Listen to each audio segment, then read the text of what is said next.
Messenger පණිවිඩය කියලාම ඔබත් සමගින් එකතු වෙන්නම්. ඇත්තටම ගිය සතියේත් මට ඒ වගේම ප්‍රශ්නයකට මුහුණ දෙන්න වුණා. අද අපි විශේෂයෙන්ම මාතෘකා කරගෙන ඉන්නේ මේ පිරිමි පාර්ශවයේ. හම්බ කරලා වයස ගියයින් පස්සේ තමයි මතක් වෙන්නේ ආනේ මම තාත්තා කෙනෙක් නෙමෙයි. මට උවට එන්න බෑ මං කොහමද මේ සොසයිටි එකට මුහුණ දෙන්නේ? මේක අපිට විතරක් පෞද්ගලිකව අපි විතරක් විසඳ ගන්න වෛද්‍ය පරීක්ෂණයක් බවට පත් වේද? නවලෝකමී රෝහලේ ෆර්ටිලිටි සෙන්ටර් එක තියෙන්නේ වෙනමම. දැනට උනත් ඒ සර්ජරි එක කරන දවසටත් අඬන අම්මලා ගොඩක් ඉන්නවා. දරු සිහින සැබෑ කර ගැනීමේ බලාපොරොත්තු වෙන ඔබ ඉන්නවා නම් ඔබට තියෙන වෛද්‍ය ගැටලු අපිට ඉදිරිපත් කරන්න.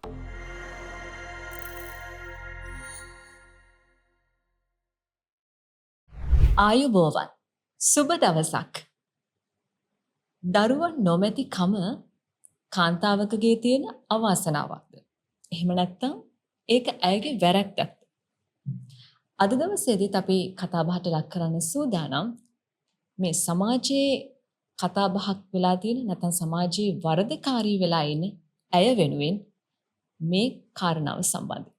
ඒ වගේම දෙමව්පියන් වීමට සිහින දකින ඔබ සියලු දෙනා වෙනුවෙන්ම තමයි අද දවසේ කතා බහත් අපි දිගුවක් ලෙස ගෙන යන සූදානම් වෙන්නේ. දරු සිහින සැබෑ කර ගැනීම වෙනුවෙන්ම වෙන් වූ දිවයිනේ විශිෂ්ටතම වෛද්‍ය මණ්ඩලයකින් වගේම අතිනවීන වෛද්‍ය තාක්ෂණයෙන් සමන්විත වූ අංගෝපාංග වලින් යුක්ත සම්පූර්ණ රෝහල් පහසුකම් සපිරුණු මීගමුව නවලෝක රෝහලේ සාපල්‍යතා හා IVF ඒකකයේ බහර ප්‍රධාන වෛද්‍ය අනෝමා ලියනගේ මහත්මිය ඔන්න අද දවසේත් මාත් සමගින් එකතු වෙලා ඉනවා. ඔබතුමිය බොහෝම ගෞරවයෙන් සහ ආදරයෙන් පිළිගන්නවා. මදසරු භාවය පිළිබඳව සමාජයේ තියෙන මේ දුර්මතය දුරු කරන්නත් ඒ වගේම නිවැරදි වෛද්‍ය තොරතුරු ඒ වගේම වෛද්‍ය ක්‍රමවේදයන් තුලින් කොහොමද ඔබ මේ දරු සිහිනේ සැබෑ කරගන්නේ කියන එක අද දවසේත් කතා කරන්න සූදානම් කලින් වීඩියෝවේ දිගුවක් විදියට. අද අපි මාතෘකා විදියට බලාපොරොත්තු වෙන්නේ කතා කරන්න පිරිමි පාර්ශවයේ කොයි විදිහේ බලපෑමක් තියනවද සහ ඔවුන්ගේ සම්බන්ධතාවය වගේම ඔවුන් කළ යුතු පරීක්ෂණ පිළිබඳව වැඩිදුර කතා කරන්න. ඉතින් කලින් අපි මතක් කරලා තිබුණා ඔබට තිබෙනවා නම් යම්කිසි ගැටලුවක් අපත් සමග ඉදිරිපත් කරන්න මේ මදසරුභාවය කියන කාරණයෙන් ඔබ පෙළෙනවා නම් දරු සිහින සැබෑ කර ගැනීමේ බලාපොරොත්තු වෙන ඔබ ඉන්නවා නම් ඔබට තියෙන වෛද්‍ය ගැටලු අපිට ඉදිරිපත් කරන්න පුළුවන් කියලා මැසෙන්ජර් සහ WhatsApp මාර්ගයෙන්. ඉතින් මම සූදානම් වෙන්නේ අද මට ලැබිලා තියෙන මැසෙන්ජර් පණිවිඩයකින්ම වෛද්‍යතුමියත් සමග කතා බහ යෙදෙන්න. වෛද්‍යතුමි මම මැසෙන්ජර් පණිවිඩය කියලාම ඔබත් සමගින් එකතු වෙන්නම් පළවෙනි කාරණාවට පළවෙනි ගැටලුවට. මැසෙන්ජර් පණිවිඩය මේ විදිහට තියෙන්නේ. මට දරුවෙක් හදන්න ගොඩක් ලොකු ආසාවක් තියෙනවා. නැන්දම්මා කියන කතාව උහුලගන්න බැරුව මම ට්‍රීට්මන්ට්ස් වලට නොගියපු තැනක් නැහැ. ඒත් ඒ හැමතැනකින්ම කිව්වා මගේ කිසිම ප්‍රශ්නයක් නැහැ. හස්බන්ඩ්ගේ මොකුත් ප්‍රශ්නයක් තියනවද කියලා බලන්න කිව්වට එයා ඒක පිළිගන්න කැමතිත් නැහැ. ට්‍රීට්මන්ට්ස් වලට යන්න කැමතිත් නැහැ. එහෙම කිව්වම මාත් එක්ක රණ්ඩුවට එනවා. මේ ප්‍රශ්න මම විසඳගන්නේ කොහොමද කියලා තමයි ඇය අපට ගැටලුව විදියට ඉදිරිපත් කරලා තියෙන වෛද්‍යතුමියනි. ඉතින් ඇත්තටම මේ කාරණාවත් එක්ක ඔබතුමියකින් මට අහන්න හිතුණ පළවෙනිම ප්‍රශ්නය විදියට අපේ අද කතා බහේ මේ වගේ දරුවන් නොලැබීම කියන කාරණාවේදී හැම විටම වෛද්‍යතුමිය අපි දැකලා තියෙනවා කාන්තාවටම තමයි වරද පටවන්නේ. එතකොට මේ සඳහා පිරිමි පාර්ශවයේ කොහොමද සම්බන්ධතාවය තියෙන්නේ? ඒ කියන්නේ ඔවුන් පරීක්ෂණ කර ගැනීම නැත්නම් පරීක්ෂණ කිරීමේ වැදගත්කම කොයි විදිහටද තියෙන්නේ? ඔව් මම මුලින්ම කිව්වා වගේ මේක අසනීප තත්වයක් නෙමෙයි. එතකොට මේක දෙපාර්ශ්වයට ඒ කියන්නේ පිරිමි පාර්ශවයේද ගැහැණු පාර්ශවයේද කියලා නෑ දෙපාර්ශ්වයම 50ට 50 තමයි තියෙන්නේ. අපි අසනීප තත්ත්වය පැත්තකින් තියමු. අපි හිතමු සාමාන්‍ය ස්වභාවික ක්‍රමයට ළමෙක් හම්බෙනවා කියලා. එතකොටත් අපි පිරිමියාද ගැහැණියද කියලා නෑ. ඒ දෙන්නගම එකමුතුවකින් තමයි ඒ දේ සැබෑ වෙන්නේ. එහෙමනම් මෙතනදිත් අපි කරන්න ඕනේ ඒ දෙයම තමයි. ඒ වගේම අපි සාමාන්‍ය පරීක්ෂණ කරගෙන යනකොට තමයි අපි ඉස්සෙල්ලාම අපි කියමු පරීක්ෂණයකට යන්න කලින් අපි ඉස්සෙල්ලා ගිහිල්ලා ඒ හා සම්බන්ධව ඒ හා විශේෂඥ දැනුමක් තියෙන වෛද්‍යවරයෙක්ව හමු වුණොත් තමයි ඒගොල්ලන්ට දැනගන්න පුළුවන් වෙන්නේ මොකද්ද තියෙන ගැටලුව කියලා. ඒ ගැටලුව විසඳ ගන්න තමයි අපි කියන්නේ මීගමුව නවලෝක රෝහල වගේ ෆර්ටිලිටි IVF සෙන්ටර් එකට ඇවිල්ලා ඒ හා සම්බන්ධ විශේෂඥ දැනුමක් තියෙන විශේෂඥවරයෙක් මාර්ගයෙන් ඒකට ගැටලුවට පිළිතුරු ලබා ගන්න. ඒ ලබා ගන්න නම් කවමදාකවත් ගැහැණු කෙනා කියන කෙනා විතරක් මේකට සහභාගී වෙලා බෑ. හැබැයි දැනට අපේ මේකට එන හැමෝම ගොඩාක් වෙලාවට මට දැකලා තියෙනවා සැමියා බිරිඳ කිසිම ભેදකින් තොරව ඒ දෙන්නම ඒකට සහභාගී වෙනවා. අනිත් එක තමයි ගොඩක් වෙලාවට අපේ ක්ලිනික් එකේ අපේ මේකට කතා කරන යුනිට් එකට කතා කරන අයගෙන් ගොඩක් වෙලාවට ස්වාමි පුරුෂවරු වැඩි ඒකෙන් තහවුරු වෙනවා ගොඩක් අය ඒකට හරියට ඒක ගැන උනන්දු වෙනවා කියන එක. එතකොට එහෙමනම් ඒ වගේ කෙනෙක්ට දැන් ඔය විදිහේදී නැන්දම්මා දෝෂාරෝපණය කරනවා ඒ වගේ දෙයක් තියෙනවා නම් හොඳම දේ අඩුම තරමේ ස්වාමි පුරුෂයන් නැතුව හරි ඉස්සෙල්ලා එන්න අපේ ආයතනයට. ඇවිල්ලා අපිත් එක්ක කතා කරන්න. මොකද මම ඇතුළුව මම ගත්තාම මගේ කාර්ය මණ්ඩලයේ නවලෝක මීගම රෝහලේ හැමෝම මේක සම්බන්ධව ඉන්න අය ගොඩක් හරිම ආදරණීයව ඒ කෙනාව බාර ගන්නවා. ඒ කෙනා ගැන හරිම වගකීමකින් ආදරයෙන් ඒ දේවල් කරන්න බැඳී සිටිනවා. එතකොට ඒගොල්ලෝ ඇත්තම කියනවා නම් අපිට පෞද්ගලිකත්වයක් නැහැ එතන. පෞද්ගලිකත්වයක් නැහැ. අපිට හැම දෙයක්ම ඒගොල්ලෝ අපිත් එක්ක හොමාරු වෙනවා. එතකොට ඔය කියන ප්‍රශ්න ඔක්කොම නැති වෙනවා. පිරිමි කෙනාට උනත් ඒ තැනට ඇවිල්ලා තමුන්ගේ ප්‍රශ්න නිදහසේ කතා කරගන්න පුළුවන් වෙනවා. පිරිමි අයට අවශ්‍ය නම් පිරිමි වෛද්‍යවරු ඉන්නවා. ගැහැණු කෙනෙකුට ඕන නම් ගැහැණු වෛද්‍යවරියෝ ඉන්නවා. ඒකට අදාළව සම්බන්ධව ඒගොල්ලොත් එක්ක කතා කරලා ඒ ගැටලුව නිරාකරණය කරගන්න පුළුවන්. හොඳයි. වෛද්‍යතුමිය ඇත්තටම මේ වගේ ගැටලු සාමාන්‍ය පිරිමි පාර්ශවයට ඇති වෙන්නේ මොන වගේ හේතු නිසාද? පිරිමි පාර්ශවයට ඡානමය හේතු වෙන්නත් පුළුවන්. මං කිව්ව අතුරු ප්‍රතිඵලයක් විදිහට කලින් තිබුණු අසනීපයක අතුරු ප්‍රතිඵලයක් වෙන්නත් පුළුවන්. මේ දෙක තුනෙන්ම නොවන සම්පූර්ණ ඒකට අදාළ නැති දෙයක් වෙන්නත් පුළුවන්. උදාහරණයක් විදිහට අපි අඹුසැමියෝ විදිහට එකතු වෙද්දී ඒ කෙනාට එයාගේ ශුක්‍රාණු පිට නොවෙන පිට වෙන ප්‍රමාණය අඩු වෙන අවස්ථා තියෙනවා. ඒක ඒ කෙනා දන්නෙත් නැහැ. හැබැයි ඒක වෛද්‍යවරයෙක් ගාවට ආවහම ඒ අපි ලබා ගන්න සාම්පල් එක බලපුවහම තමයි අපිට තේරෙන්නේ මෙයාට මොකද්ද තියෙන ගැටලුව කියලා. ඉතින් අන්න ඒ වගේ දෙයකදී තමයි මම කියන්නේ කිසිම හේතුවක් නැතුව වුණත් ඔය දේ වෙන්න පුළුවන්.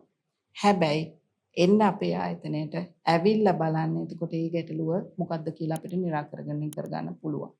ඒකින්ද මම කලිනුත් කිව්වේ පිරිමිද ගැහෙනුද කියලා ભેදයක් නැහැ. එන්න ඔයාලට අර ප්‍රයිවසි එක තියෙන විදිහට අපිට ඒ දේ කරලා දෙන්න පුළුවන්. ඔව් වෛද්‍යතුමිය දැන් ඔබතුමිය සඳහන් කළා වගේ දැන් පිරිමි පාර්ශවයේ කොයි විදි උනන්දුවක් මේ සඳහා තියනවාද? රෝහලට පැමිණීමේදී කොයි වගේ උනන්දුවක් වෛද්‍යතුමිය හිතන විදිහට තියෙන්න පුළුවන්ද? මම අර කලින් කිව්වා වගේ ඉස්සර කාලේ ඉන්න පිරිමි අය නෙමෙයි දැන් ඉන්නේ. ඒගොල්ලෝ ගොඩාක් ජනමාධ්‍ය ඒ තුලින් දැනුවත් වීම තුලින් ඒ වගේ දේවල් වලින් ඒගොල්ලෝ ගොඩාක් දේවල් දැනුවත් වෙලා ඉන්නේ. ඒක නිසා මම කලින් කිව්වේ අපේ යුනිට් එකට ගොඩාක් වෙලාවට කෝල් කරනවා පිරිමි පාර්ශවය. කතා කරලා නෝනාට මෙහෙම දෙයක් තියෙනවා නෝනා මේ ප්‍රශ්නේ තියෙනවා කොහොමද අපි කරන්න ඕනේ කාවද හම්බ වෙන්න ඕනේ කවදද එන්න ඕනේ. ඉතින් ඒ වගේ සියලුම ගැටලු එයා අපිත් එක්ක කතා කරනවා. දැනට මට දකින විදිහට නැතුවාම නෙවෙයි ඉන්නවා 14ක් ඉන්නවා. අතරම ගිය සතියේත් මට ඒ වගේ ප්‍රශ්නයකට මුහුණ දෙන්න වුණා. ඒක අපි පස්සේ කතා කරමු. හැබැයි දැනට පිරිමි පාර්ශවයේ ලොකු සහයෝගයක් තියෙනවා මේ වෙනුවෙන්. ඔව් ඉතින් ඇත්තටම සතුටට කාරණාවක් ඒ වගේ උනන්දුවක් ඒ වගේම මේ වගේ පරීක්ෂණ වලට පෙනී සිටීමට ස්වාමි පුරුෂයන් කැමතියි කියන එක නේද? මොකද සාමාන්‍යයෙන් සමාජයේ අපි දකිනවා අතීතයේ ඉඳලම පරීක්ෂණ වලට භාජනය වෙන්න කැමති නැහැ. හැම විටම අර කලින් කිව්වා වගේම කාන්තාවටම තමයි චෝදනාව එල්ල කරන්නේ දරුපල ලැබෙන්නේ නැතිනම් ඇයගේම තමයි අඩුපාඩුවක් තියෙන්න ඕනේ කියලා.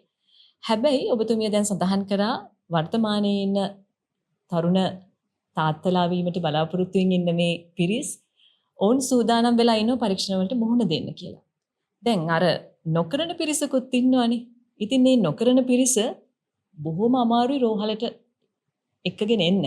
ඉතින් සමහර විට මේ පිළිබඳව බිරිඳ බොහෝමයක් කාරණාවන් බලනවා ඇති. කාරුණිකව කියලා බලනවා ඇති, අකාරුණිකව හෝ කියලා බලනවා ඇති මේ සඳහා යොමු කියන එක. මොකද දෙදෙනාගේම අපේක්ෂාවක් තමයි මේ මල්පල දරන්න ඔවුන් දෙදෙනාම මහන්සි වෙන්නේ. හැබැයි ඒක තනි අතකින් ගෙනියන්නට බෑ. පියෙක් වෙන්නත් ඔහුගේ බලාපොරොත්තුවක් තියෙනවානේ. ඉතින් අපිට නිවසේදීම හෝ මේ කාරණාව විසඳ ගන්න පුළුවන් ක්‍රමයක් තියෙනවද වෛද්‍යතුමිය? ඔව්. නිවසේදීම කියන්නේ මම එකයි මම කලින් වතාවකත් මම ඔයාට කිව්වා අඩුම තරමේ ස්වාමි පුරුෂයා නැතුව හරි පළවෙනියෙන් ගැහණු කෙනා පැමිණෙන්න. ඇවිල්ලා අපිත් එක්ක ඒ සම්බන්ධව කතා කරන්න. පිරිමි පාර්ශවයේ ගොඩක් වෙලාවට අපිට තියෙන ලොකු මේ වාතාවරණයේදී තියෙන ලොකුම ගැටලුවක් තමයි මුදල් මේ ගැටලුව. එයාලා හැම වෙලෙම බලන්නේ කීයක් හරි හම්බ කරන්න. හැබැයි හම්බ කරලා වයස ගියයින් පස්සේ තමයි මතක් වෙන්නේ ආනේ මම තාත්තා කෙනෙක් නෙමෙයි මට දරුවෙක් නැහැ කියන එක. ඒක මතක් කරලා දෙන්න පුළුවන් වෙන්නේ එයාගෙම බිරිඳට තමයි. එතකොට බිරිඳක් වශයෙන් ඔයා එක ස්ටෙප් එකක් ඒ කියන්නේ එක පඩියක් ඉස්සරහට තියලා ඔයා එන්න ඇවිල්ලා වෛද්‍යවරයෙක් හම්බ වෙන්න.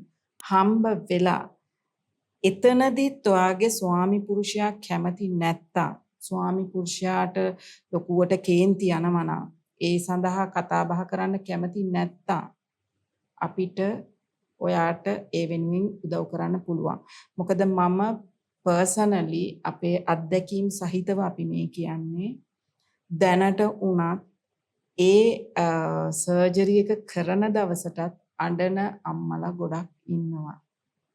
එතකොට ඒ වෙනුවෙනුත් ඇත්තටම අපි යාලට ගොඩක් උදව් කරනවා. මොකද පර්සනලි අපේ ඉන්නවා එකට මෙන්ට ඒ කියන්නේ කතා බහ කරලා ඒගොල්ලොත් එක්ක අපිට පර්සනලි කතා කරන්න පුළුවන්.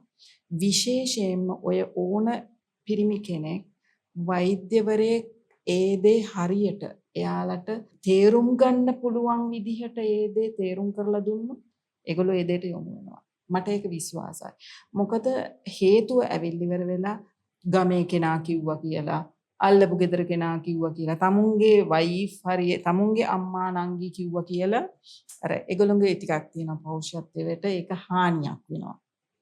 හැබැයි එයාගේ ඇත්ත తත්වේ හරි විදිහට වෛද්‍යවරයෙක් විදිහට එයාට හරියට ඒක තේරුම් කරලා දෙන්න පුළුවන් නම් මට විශ්වාසයි 99% ඒක අහලා අනිවාර්යයෙන්ම ඒකට යොමු වෙනවා.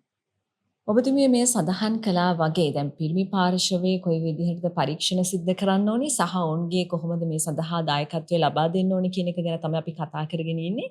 ඉතින් ඒ සඳහා ඔබ පරීක්ෂණ කරලා ඔබේ දරු සිහින සැබෑ කර ගැනීමට අනිවාර්යයෙන්ම ඔබ පැමිණිය යුත්තේ මීගමුව නවලෝක රෝහලට බව අපි නැවත වාරයක් ඔබට මතක් කරනවා. මොකද එහි තිබෙන්නා වූ විශිෂ්ටතම වෛද්‍ය මඩුල්ලකින් සුසැඳි ඒ වගේම අති නවීන වෛද්‍ය තාක්ෂණයෙන් යුත් අංගෝපාංග වලින් තමයි මේ පරීක්ෂණ කටයුතුත් සිද්ධ කරන්නේ. ඉතින් ඇත්තටම වෛද්‍යතුමී දැන් අපි කලින් සඳහන් කරා වගේ දේවල් වලදී විශේෂයෙන්ම පිරිමි පාර්ශවයේ තියෙනවනේ මැලිකමක් මේවට සම්බන්ධ වෙන්න.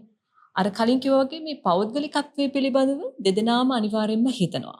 ඒක සමහර විට පිරිමි කෙනෙක් හිතන්න පුළුවන් මදි පුංචි කමක් කියලා මේ වගේ පරීක්ෂණවලට සම්බන්ධ වෙන්න මට උවට එන්න බෑ මං කොහමද මේ සොසයිටි එකට මුණ දෙන්නේ මේ මගේ යාළුවෙක්වත් ඔය වගේ දේවල් වලට ගිහින්නේ. ඉතින් ඒ වගේ කියලා ඔවුන්ට මේ වගේ පෞද්ගලිකත්වය හා සම්බන්ධ ප්‍රශ්න තියෙන්න පුළුවන්. ආරක්ෂාව සම්බන්ධයෙන් තියෙන්න පුළුවන්. ඒ වගේම මේ රෝහලේ වටපිටාව කොහොමද? මේක කොහෙන් හරි දැනගනීද කවුරුන් හෝ? මේක අපිට විතරක් පෞද්ගලිකව අපි විතරක් විසඳ ගන්න වෛද්‍ය පරීක්ෂණයක් බවට පත් වෙයිද? නැත්නම් මේ වගේ කරුණු කාරණා බොහෝමයක් තියෙනවා. ඔබතුමිය කොහොමද මේ රෝහල් වටපිටාව පෞද්ගලිකත්වය සහ මේ කාරණා සම්බන්ධයෙන් අපේ මේ බලන් ඉන්න මේ ගැටලුව පිළිබඳ පිළිතුරු සොයන පිරිසට දැනුවත් කරන්නේ? ගොඩාක් හොඳ ප්‍රශ්නයක්. ඇත්තටම එක ගොඩක් හොඳ ප්‍රශ්නයක් කියන්නේ මූලිකම දේ තමයි මේක තමුන්ටම ආවේනික වෙච්ච තමුන්ගේ අර කුටුම්බිය තුල විතරක් තිබිය යුතු තව කෙනෙකුට ඒ ප්‍රශ්න ඕපන් වෙන්නේ නැති වෙන්න තියෙන ඒ වගේ ගැටලුවක් කියලා තමයි අපි හැමෝම හිතන්නේ. ඒ නිසාම මම දන්න තරමින් මේ තියෙන ප්‍රමුඛ පෙළේ රෝහල්වල ලංකාවේ නවලෝක මීගමුව රෝහලේ ෆර්ටිලිටි සෙන්ටර් IVF සෙන්ටර් එක තියෙන්නේ වෙනමම. වෙනමම කියන්නේ පොඩ්ඩක් වෙනමම යුනිට් එකක් විදිහට ඒක අපි ෆන්ක්ෂන් වෙන්නේ. ඒකට හේතුව තමයි අර පෞද්ගලිකත්වය. මොකද ඉස්පිරිතාලයක් ඇතුළට සාමාන්‍ය කෙනෙක් විදිහට චැනලින් වලට ආපුවාම අඳුරන කෙනෙක් දැක්කම කොයිද ගියේ මොනාටද ගියේ කොයි ડોක්ටර්ද හම්බ වුනේ කියපු ගමන් සමහර විට ඒගොල්ලන්ට ඒ දේ අසතුටට කාරණයක් වෙන්න පුළුවන්. හැබැයි අපේ මේ ෆර්ටිලිටි සෙන්ටර් එක නවලෝක මීගමුව රෝහලේ ෆර්ටිලිටි සෙන්ටර් එක තියෙන්නේ වෙනමම. එතෙන්ට ඒ එන අයට කිසිම කෙනෙකුට පේන්නේ නැති වෙන්න තමුන්ගේ ඒ අවශ්‍යතාවය සපුරන්න ඒ ඔක්කොම පෞද්ගලිකත්වය ආරක්ෂා කරන විදිහට අපි ඒ දේවල් හදලා තියෙන්නේ. ඒත් එක්කම තමයි තව දෙයක් කියන්න ඕනේ ෆර්ටිලිටි සෙන්ටර් එකේ වැඩ කරන හරිම සුළු පිරිසක් ඉන්නේ. ඒගොල්ලොන්ගේ අනන්‍යතාවය තහවුරු වෙන විදිහට පෞද්ගලිකත්වය රැකෙන විදිහට කිසිම තොරතුරක් අපෙන් ගන්න බෑ.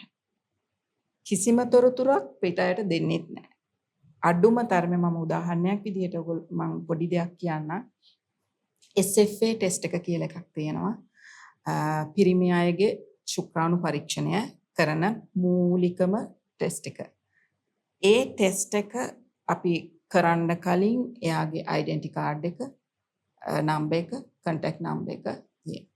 හැබැයි ඒ රිපෝට් එක සමහර අය ගොඩක් දුර අය වෙන්න පුළුවන් මොනම ගැටලුවකට හරි අපිට ඕක WhatsApp කරන්න පුළුවන්ද ડોක්ටර්?